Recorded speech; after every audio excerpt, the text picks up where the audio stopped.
Благодарам, председателе. Не е реплика, може би повеќе вака како прашање, добро го отвори и колешката Бендевска. Јас од она што сватив, амандманот што го предлага колегата е за да не направиме колизија. Како и да е, судскиот, новиот закон за судови ќе го носиме подоцна, така? Моменталното решение законско е тоа.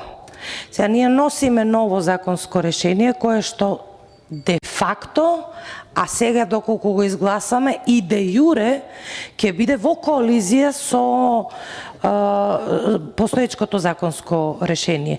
Ние не можеме да прејудицираме какво би било законското решение кое ќе дојде од правда. Така? Тоа е едно мое прашање.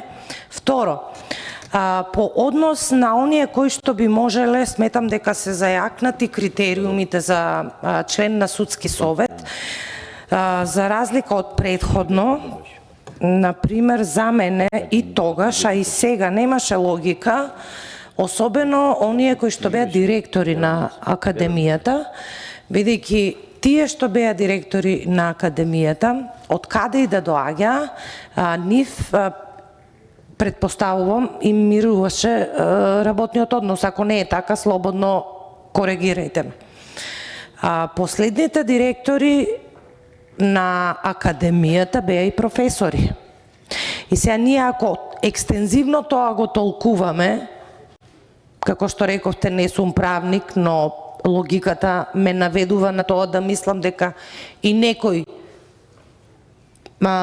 професор по не знам какво право би можело да, значи ја шириме лепезата наместо стрикно да ги утврдиме критериумите.